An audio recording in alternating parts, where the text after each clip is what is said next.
You are about to hear a story suggested by actual events.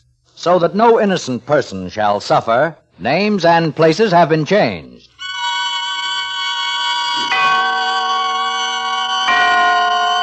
Autolite and its 96,000 dealers bring you a story from the front pages of our great metropolitan newspapers.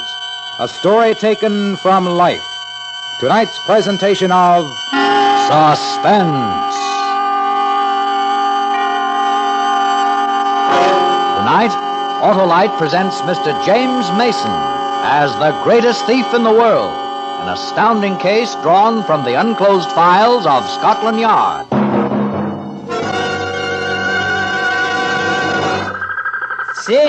Come and see it, see. Hi, Pepito. Why the worried look? Oh, Senor Wilcox. Well, my car, she's jerky, and my wife come and see that he's mad.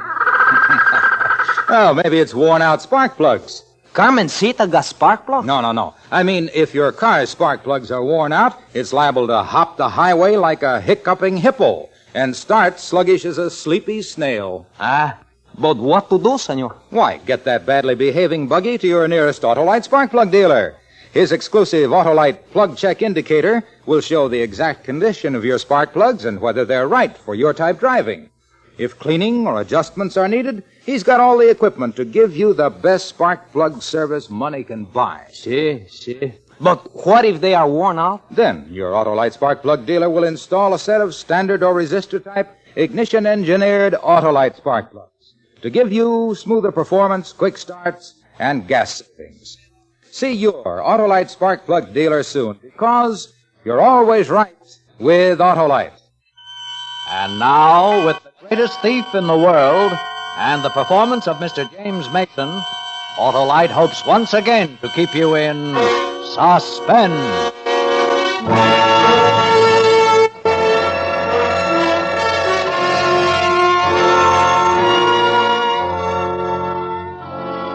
The files of Criminal Record Office in Scotland Yard contain two bulky folders, one relating to the evidence against Peter Marriott, the other against a criminal known only as the Squire.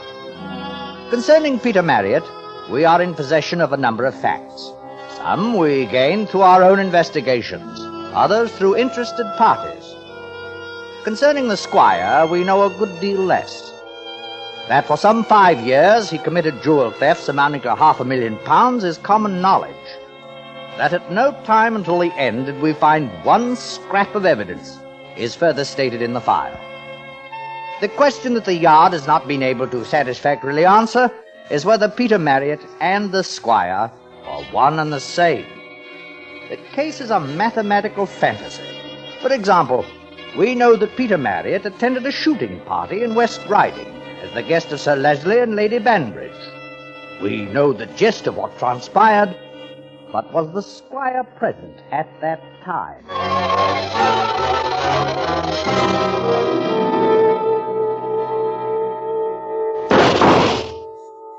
Good shooting, Marriott. Thank you, sir. Blessed if I know how you do it. Every time I get a shot at them, those blinking partridge seem to know it's me. It's just bad luck, sir. It'll get better. But they do, you know. They fly off screaming with laughter. It's old Banbridge. Come on, you chaps. Nothing to worry about. Really, sir.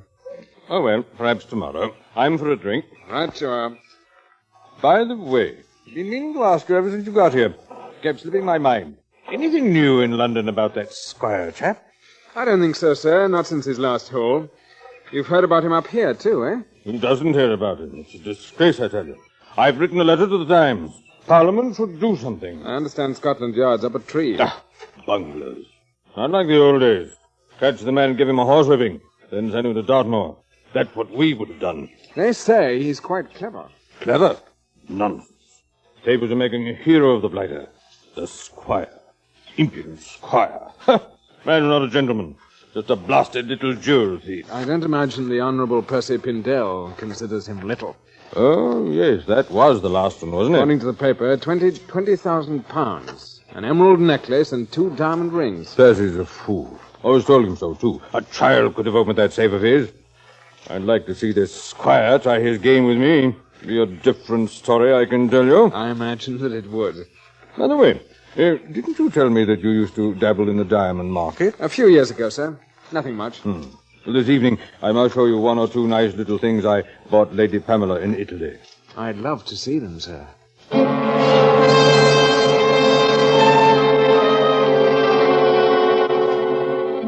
2 days after the shooting party, Sir Leslie Banbridge reported that jewels amounting to the sum of £8,000 had been stolen from his safe.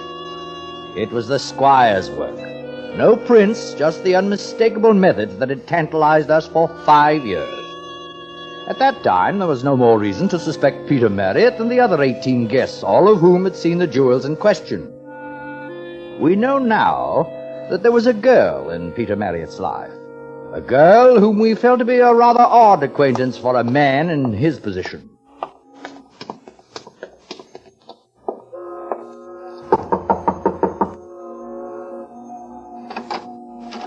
Hello, Ginny. Where have you been? Thought you was coming by last week. I'm sorry, I was away. With brass knobs on. Honestly. I brought you a present. You have? You are a duck. I've missed you. Forgiven? Don't I always? Give us a kiss. Well, you have missed me, haven't you? Where's the present? Here. Oh, Peter. Oh, it's lovely. Thanks ever so. Is it real? Absolutely. You couldn't find a better ruby anywhere. It doesn't look real. Take my word for it. It is. How lovely. You shouldn't have, though. Must have cost a packet. You're my girl, aren't you? Look. You see this parcel I've got here? Will you keep this for me? Just for a little while? Oh? What is it? Nothing important. You don't have to open it. I wouldn't. As a matter of fact, it's like the other parcel I gave you a few months ago. Go on. Pictures. That's right. You'll get in trouble one of these days, you will.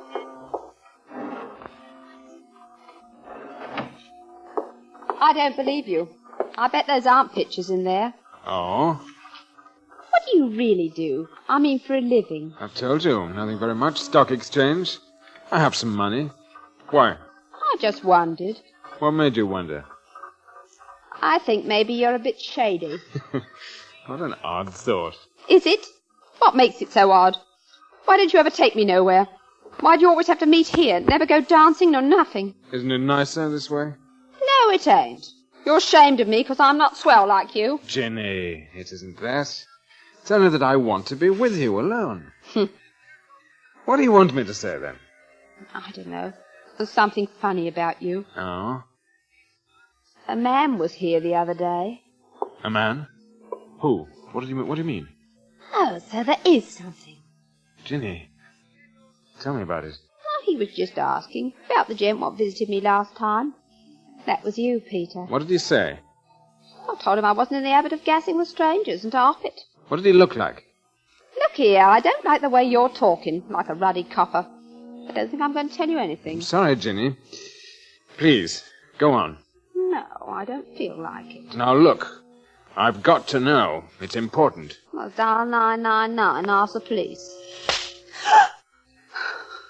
I think you better tell me. You hit me. What did he look like? Ginny? Well, he was your height and maybe a little thinner, with black hair. How was he dressed? I don't know. All right, I suppose. Grey overcoat, bowler. He wasn't a copper, I don't think, if that's what you're worrying about. Too polite. Any name? No. Said he was a friend of yours from abroad. Said when I saw you to say something about Canada, and you'd know what he meant. It can't be. He's dead. It can't be.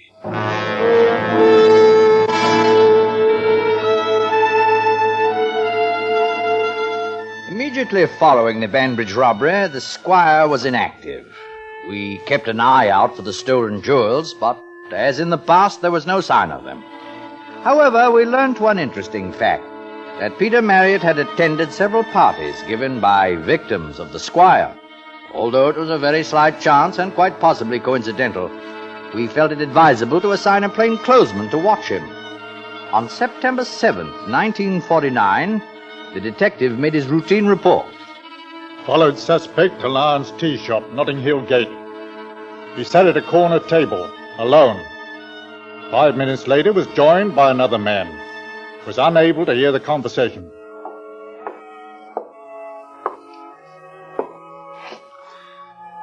Hello, Peter Marriott. Hello. Sit down. Oh, I don't think I'd have recognized you. You've had quite a job done on your face, haven't you? Yes. Well, rather like old times, hmm? What happened? I thought you... No, not now, my dear fellow. It's a long story. Don't worry. You'll hear about it. How long have you been in London? Oh, ages. Nearly 6 years. Funny you took so long getting in touch. Isn't it? You look prosperous, I must say. So do you. I suppose that girl told you I'd been inquiring. Yes. Yeah, I thought it best to make sure. One doesn't want to make mistakes, does one? Look here, get to the point. What do you want? Oh, same dear fellow, aren't you? All right. First, what about my name? I thought you were dead. No harm there. You know I couldn't use my own name after I left Canada. Yes, but my dear fellow, Peter Marriott. Well, there can't be two of us, you know. Why not? Well, because when I found out 5 years ago that you were calling yourself that, I had to change my name to something else. Well? Well, now I think I want my own back. You can have it. There must be more than a few Peter Marriotts in the world. Definitely. But we're special, you and I. Very special. Go on. You see, I've been reading a lot about you. You're quite a top. Races, hunt balls, and all that. Oh, yes, I followed you very closely.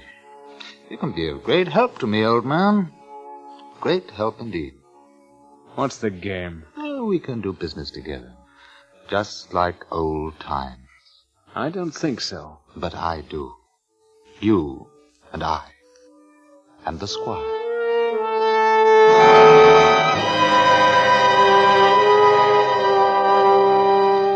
For the next month, well into October, Peter Marriott, as a suspect, became a dud. He led an exemplary life, and we began to feel that once again we'd made a mistake. He attended several parties, and no robbery attempts followed.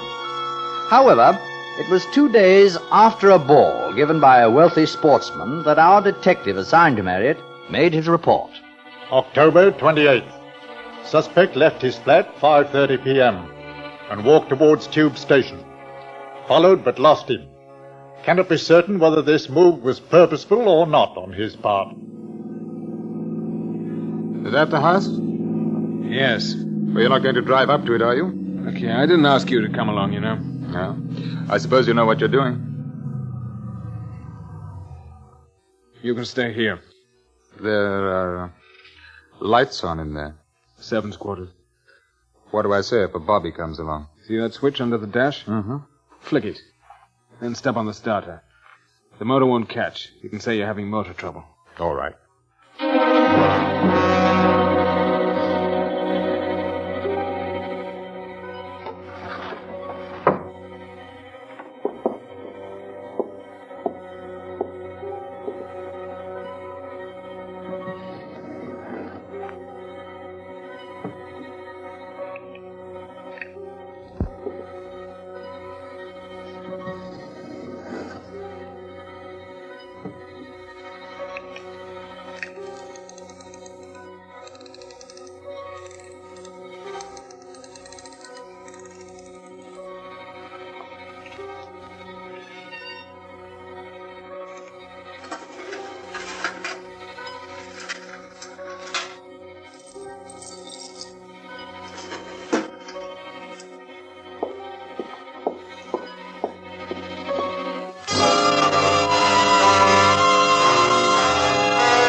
Come on. Did you get it? Come on. She won't catch. The ignition, you bloody fool. Oh. Did you get it? You don't think I went in there for a cup of tea, do you? Of course I got it.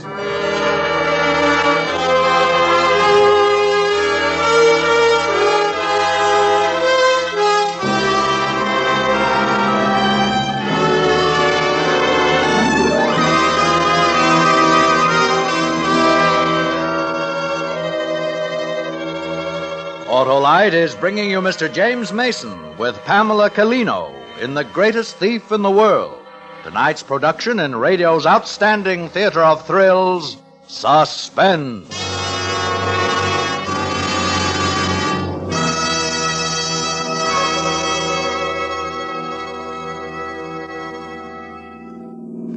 Hey, Senor Wilcox. Well, Pepito, from the smooth, salubrious, and satisfying sound of that engine, you must have visited your Autolite spark plug dealer. Si. He took out the worn-out spark plugs and put in Autolite spark plugs. Now my car is happy as a turtle dove, and so is my wife. Why, sure, because those ignition-engineered Autolite spark plugs are the hep, hardy, and harmonious hustlers designed by the same Autolite engineers who build complete ignition systems for many leading makes of our finest cars, trucks, and tractors. For a ride sweet as a Sunday siesta. Right you are. So, friends, have your spark plugs checked regularly by your neighborhood Autolite spark plug dealer. He's the expert on spark plug cleaning and adjustments, and he'll replace worn-out spark plugs with world-famous ignition-engineered Autolite spark plugs, either standard or resistor type, for smoother performance, quick starts, and gas savings. You said it, Mrs. Pepito. You're always right with Autolite. And now, Autolite brings back to our Hollywood soundstage Mr. James Mason in Elliot Lewis's production of The Greatest Thief in the World. A tale well calculated to keep you in suspense.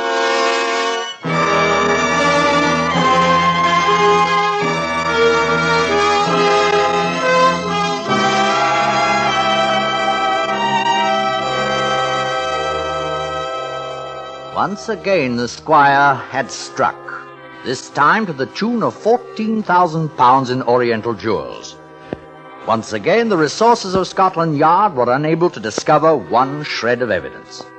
It was useless to bring Peter Marriott in for questioning because we had no proof of his complicity. There was nothing to do but intensify our surveillance and hope that a piece of the stolen jewelry would turn up, or that one of our informers would uncover something. On November 26, 1949, Marriott drove down to Kent and the estate of Lord Simon Leddington. Again, we had no knowledge of the conversation that took place during that visit. I say, Joan. Hello. Just running over to Paddock Wood. Want to come? Love to. Hop in. Headache? Murderous. Too much for me last night. Take an aspirin. You'll need it for tonight. If I have one more hot buttered rum, I'll die. Not you, Peter. I say, Daddy was furious with me this morning. Oh? Why? Well, for behaving the way I did with you. Oh? He saw us kissing in the playroom. Said I had no right to lead you on. That you were a very nice young man and deserved a better fate. His lordship is a discerning man. Peter? Mm-hmm? What were you doing in the library this morning? Nothing. Why? Well, I saw you looking at the safe, just like a burglar. Very suspicious. Rubbish. Probably nothing in it anyway. Oh. Besides, no self-respecting cracksman would touch a thing like that. It's too easy to open. I bet the squire would. The rank amateur. He learned everything from me. Do you want anything in the village? Might drop me at a pillar box. I've got a couple of cards to post. Right, I'll meet you in half an hour outside the cinema.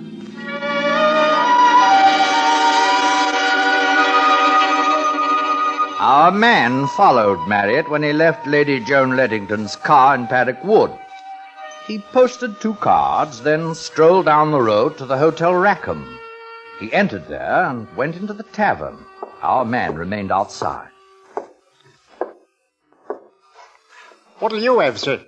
Double scotch. Johnny Walker, sir? All right. Right you are, sir. Bit of pre-Christmas cheer, huh? I don't like this. Outside. See, in the mirror?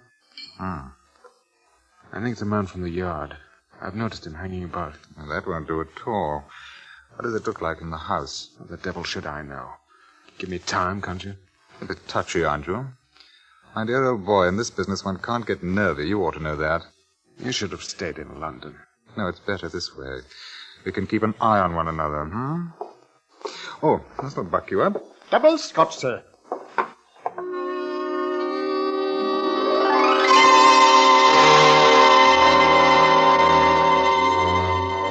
On November 30th, Marriott returned to London.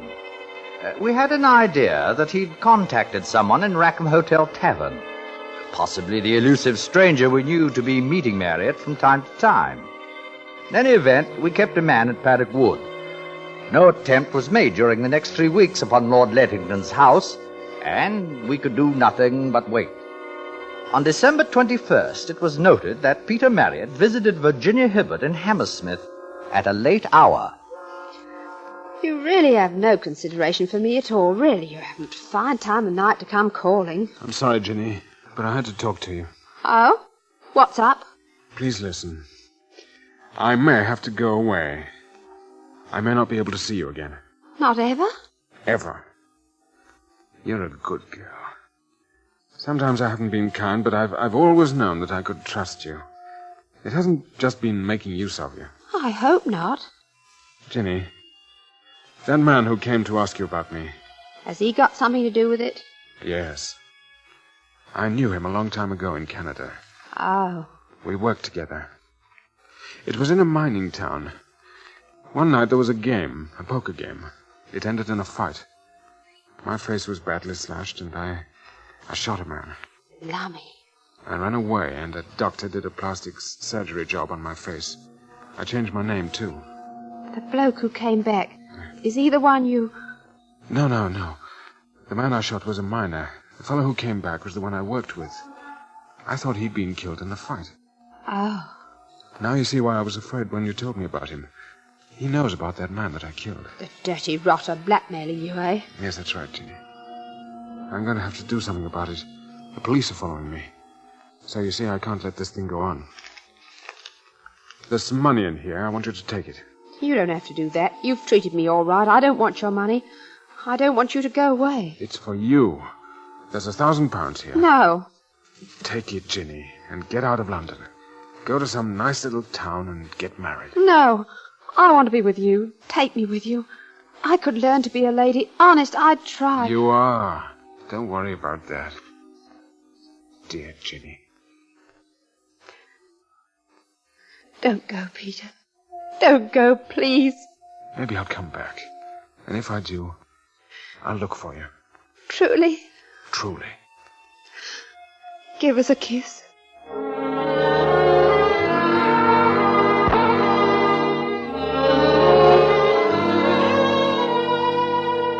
On the morning of December 22nd, 1949, our file on Peter Marriott was still inconclusive. He was a strong suspect, but there was the other man whom we knew he had seen from time to time. There was now the possibility that he was the squire.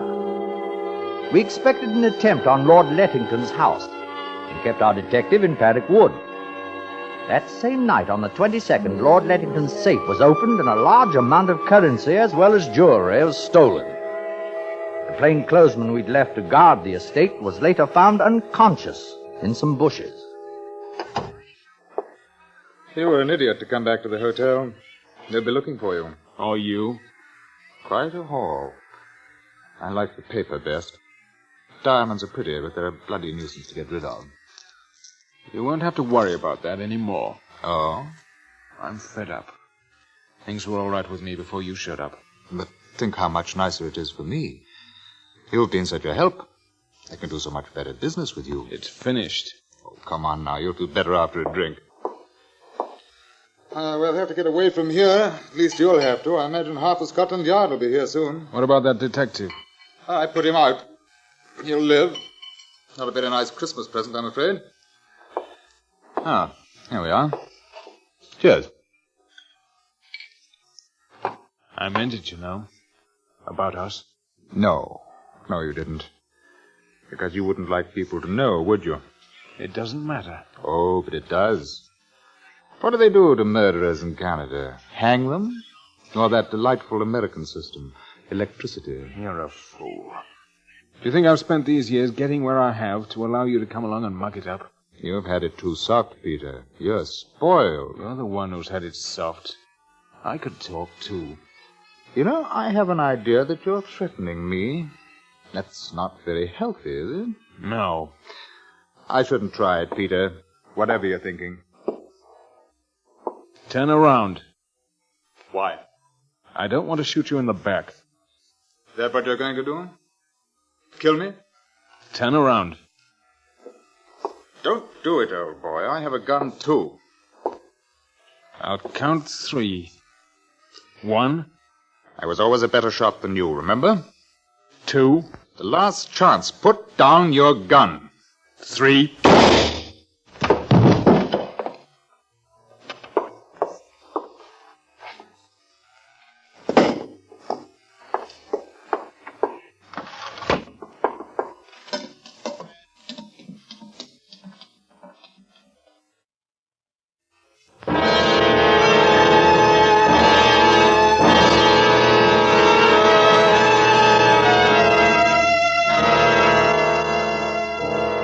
Found the body of Peter Marriott in the bedroom of the Hotel Rackham, Paddock Wood, Kent.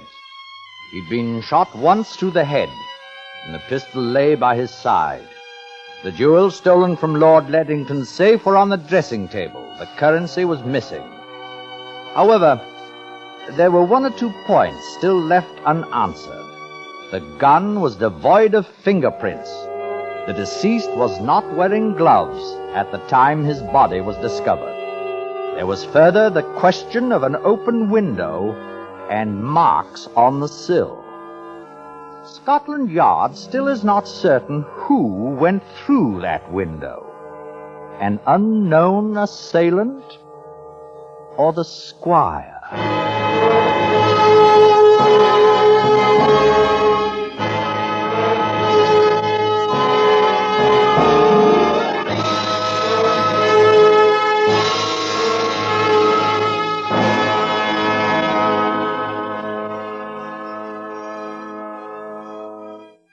Suspense, presented by Autolite. Tonight's star, Mr. James Mason. Friends, this is Harlow Wilcox again to remind you that Autolite is the world's largest independent manufacturer of automotive electrical equipment. Autolite makes over 400 products for cars, trucks, tractors, planes, and boats in 28 plants from coast to coast.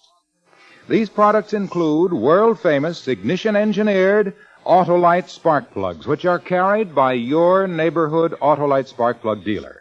See him soon and have worn-out spark plugs replaced with ignition-engineered Autolite, resistor-type or standard-type spark plugs for smoother performance, quick starts, and gas savings. And remember, you're always right with Autolite.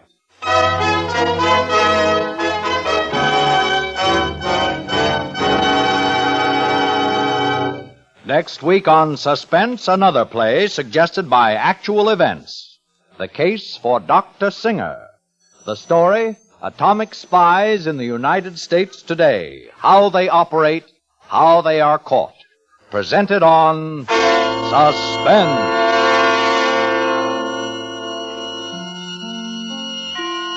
Suspense is produced and directed by Elliott Lewis, with music composed by Lucien Moraweck and conducted by Lud Gluskin.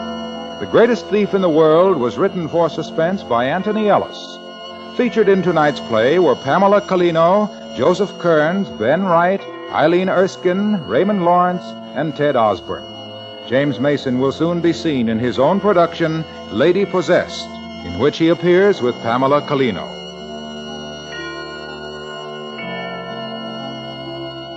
Remember, next week on Suspense, a tale we call The Case for Dr. Singer.